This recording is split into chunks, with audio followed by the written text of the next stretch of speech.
నమస్తే, welcome to editor analysis. MLA గారు పుత్రరత్నం drugs కేసులో దొరికారు. ఈ డ్రగ్స్ మహమ్మారిని ఎంతలా కట్టడి చేయాలన్నా ఎక్కడో ఒక దగ్గర పందా విసురుతూనే ఉన్నది. ఈరోజు సుధీర్ రెడ్డి, మొన్న ఒకరు, అటుమన్న మరొకరు, రేపు ఇంకొకరు.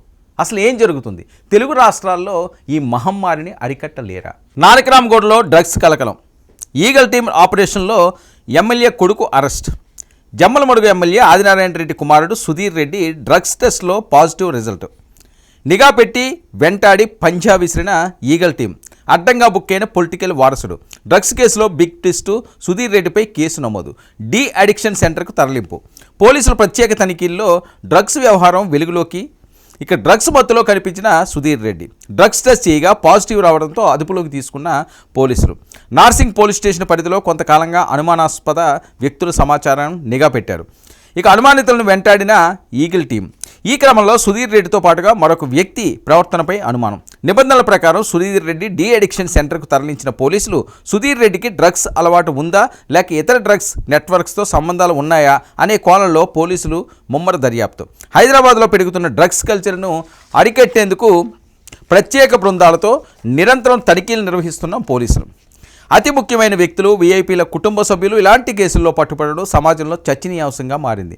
డ్రగ్స్ మూలాలు ఎక్కడ? ఈ సరఫరా వెనుక ఎవరున్నారు? కాల్ డేటా, ఇతర ఆధారాలను విశ్లేషిస్తున్న పోలీసులు. ఇక ప్రస్తుతం డ్రగ్స్ విషయంలో కఠినంగా వ్యవహరిస్తున్న హైదరాబాద్ పోలీసులు పట్టుబడిన వాడు ఎంతటి వారైనా వదిలిపెట్టేది లేదని నిరూపిస్తున్న ఘటన. ఇక బిగ్ బ్రేకింగ్ ఏంటంటే సుధీర్ రెడ్డి డ్రగ్స్ కేసులో తదుపరి విచారణ విస్తుపోయే నిజాలు. పోలీసులు గుర్తించిన అంశాలు, డ్రగ్ మూలాల అన్వేషణ. సుధీర్ రెడ్డికి డ్రగ్స్ ఎక్కడి నుంచి సరఫరా అయ్యాయి? ఆయనకి డ్రగ్స్ అందించిన పెడ్లర్లు ఎవరు అనే కోణంలో కూపీ లాగుతున్న పోలీసులు. ఇక సుధీర్ రెడ్డి మొబైల్ ఫోన్ స్వాధీనం చేసుకున్న పోలీసులు. గత కొన్నేళ్లుగా ఆయన ఎవరెవరితో టచ్లో ఉన్నారు? డ్రగ్స్ కొనుగోలు కోసం ఎవరికైనా ఆన్లైన్లో పేమెంట్స్ చేశారా అని డేటాను సేకరిస్తున్నారు. ఇక నానక్రామ్గూడలోని ప్రైవేట్ అపార్ట్మెంట్లో లేదా ఫామ్ హౌస్లో డ్రగ్ పార్టీలు జరుగుతున్నాయా?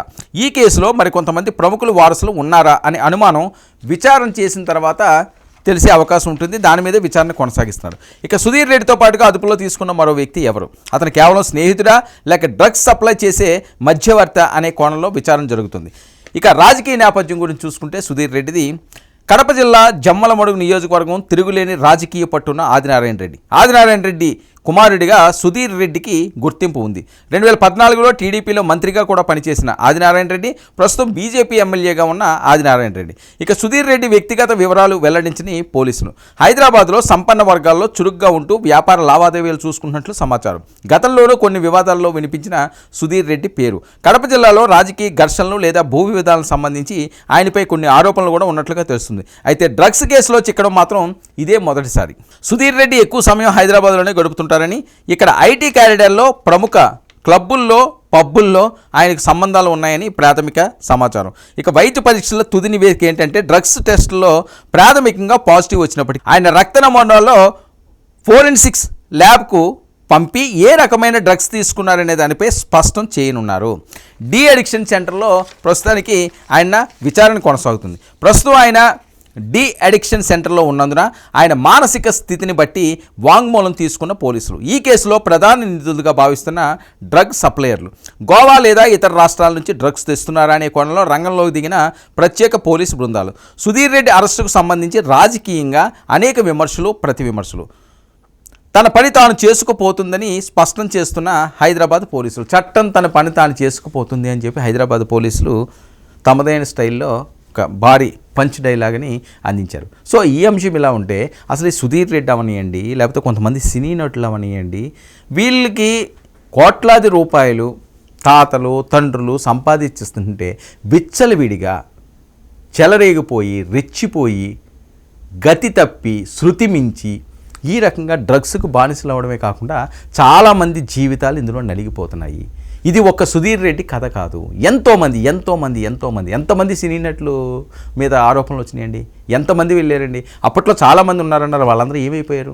చట్టం తన పని తాను చేసుకు వెళ్ళిపోతుంది, బాగానే ఉంది, డైలాగులు చెప్పడానికి బాగానే ఉంటుంది. కానీ నిజంగా ఆ చట్టం తన పని తాను చేసుకు వెళ్తుందా? నిజంగా సుధీర్ రెడ్డి లాంటి వాళ్ళు ఒకరిద్దరే దొరుకుతున్నారా? మిగతా వాళ్ళందరూ కూడా దొరకట్లేదా? అసలు వీళ్ళు ఎవరో డ్రగ్స్ తీసుకోవట్లేదా? సో ఇవన్నీ కూడా ప్రశ్నలుగా ఉన్నాయి, ప్రజల్లో వస్తున్న ప్రశ్నలు. ఇది ఖచ్చితంగా ఈగిల్ టీం అవనియండి, లేకపోతే వేరే టీంలో అవనియండి, శక్తి మేరకు వాళ్ళు పనిచేస్తున్నారు, వీళ్ళని పట్టుకుంటున్నారు.